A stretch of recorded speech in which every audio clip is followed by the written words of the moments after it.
above Florence. I think it's up Piazza di Michelangelo. Okay. Michelangelo. Right. My Italian is terrible. Yeah. It's we went to the San Matteo di Almonte, I think. It's on the top of a hill. That's why it's called Almonte.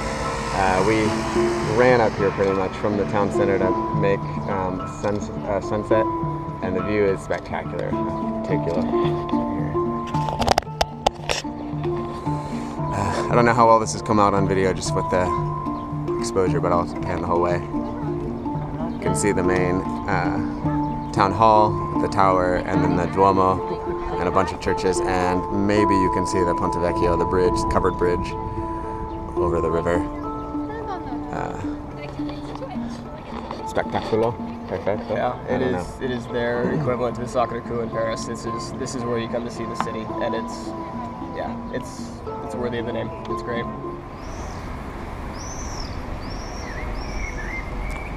Under the Tuscan sun. There's Matt. And the church.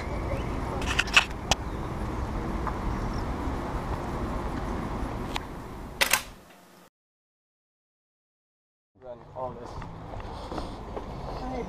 He's crazy. 1.8 miles in 38 minutes. And I went the entire time up here. I slowed down on this section. Logan had a backpack. Backpack and... I don't know what Michael's excuse was. I've got an extra 40 pounds on both. That could be a good excuse. I am live and fit for anything. He's the lightest weight anyways. He's also closer to the ground, which makes it easier. Lower center of gravity. Large feet, springboard into action. Yeah. I think I have the smallest feet here. Okay, we're on top of or halfway up the tower of the Duomo in Florence, going up to the top.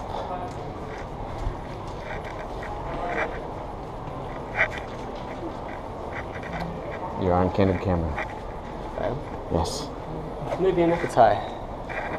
We're getting there. But it's good. We've seen the cathedral already, and we're going to do the top of the tower, and then we're going up there. And we already can see that. This is already the view. It's pretty amazing. It's a special church. Understatement. It's a special church. All right, let's go up higher. Andiamo. Which way? Right. Okay.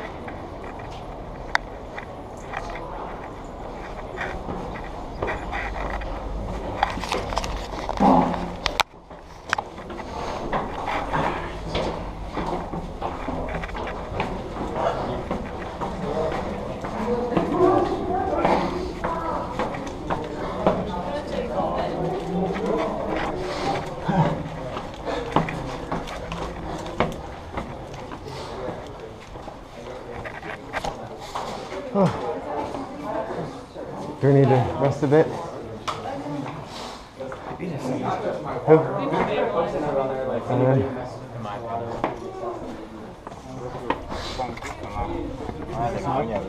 Yeah, it's the top. How the dome's higher? That answers that question. Oh man. Alright. Here's the view. And it's crazy. Okay. Unreal. Alright, I'm gonna take some pictures. Don't trouble me. Is it supposed to be our... It's fully caged.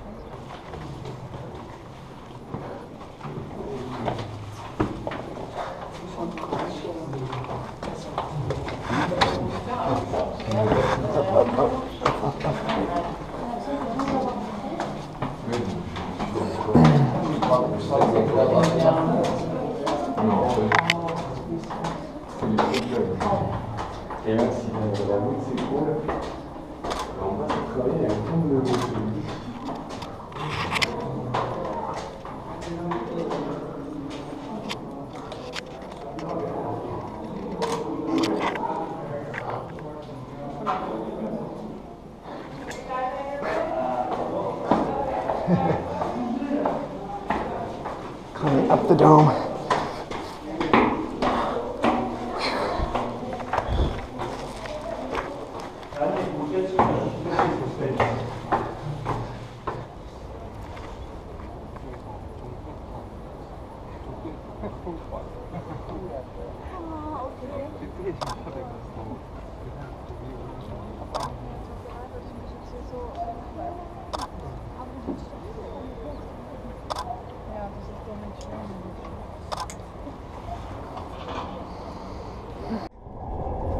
Okay, we're leaving Florence. As you can tell, we're on a train. We are heading to Roma Termini, main station in Rome, and where we'll hike to our hotel. And it's actually on the southeast-ish side, south side. Central East. Yeah, of Rome. Still in the near the main center. We're pretty close. We're like a 10-minute walk to the Colosseum. It'll be a little bit more of a hike into the center. It should be good. We've got 3 nights. And we still have an extra free day. We got to figure out what we're going to do before we head to Milan. Or we can go to Milan and spend more time there. Doesn't matter. We'll figure it out. And I'll get you in a few minutes. Okay, we're here in the Vatican, and it is unreal. It's so big.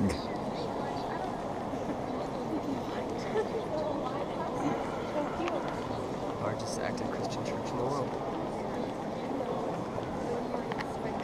We're going by volume. It's second largest after Hagia Sophia, but it's not an active church. So it is so big. There's a spot on the floor in the beginning of the church that shows how it compares to other basilicas and cathedrals around the world, and this one is by far the largest.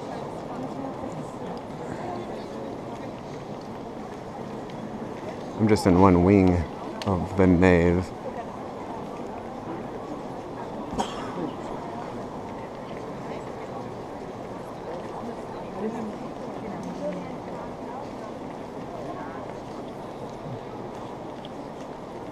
Under the crypts you can see St. Peter buried.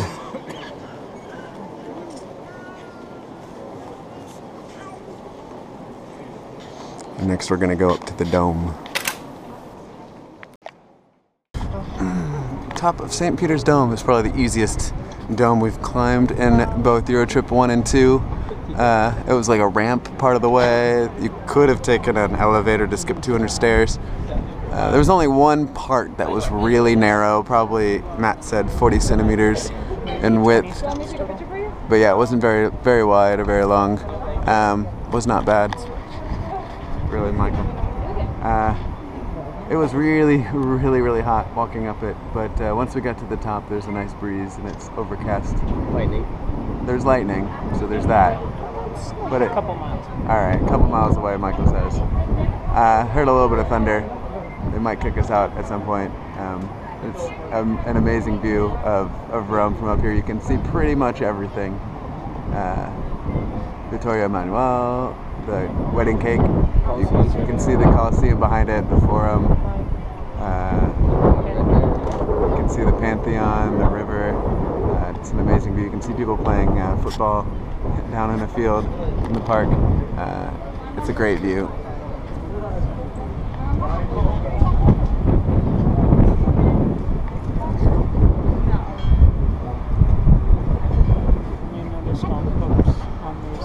Okay. So we are currently at the Roman Forum, Palatine Hill, the center of what would be called downtown ancient Rome. We have the Senate behind us. We're surrounded by temples old and new, ranging from 300 BCE all the way up to about 600 CE. So 1,000 years of city is here, which was built on top of about a 2,800-year-old village where Romulus founded the city, according to tradition. We have this large column in front of us, which is of a Byzantine emperor from 600. Right behind that, we have Julius Caesar's old temple. Don't believe he's actually buried there, but there's an altar and a shrine to him, so people could come pay their respects. Built by his nephew, Augustus. We have churches, shops, brothels, basically everything you need. And if you look out, you can just imagine 2, 3, 4 stories tall of these very narrow streets that just go on for about a third of a mile, maybe a half a mile. It's pretty spectacular, especially when you see up above, which is where emperor after emperor added on to his gardens and his palace. Just completely outrageous and extravagant views of the city. But this is where they lived. This was the heart of it. This was where the world started, essentially, for approximately 1,200 years. It's something special. It's pretty nice. Io son la primavera.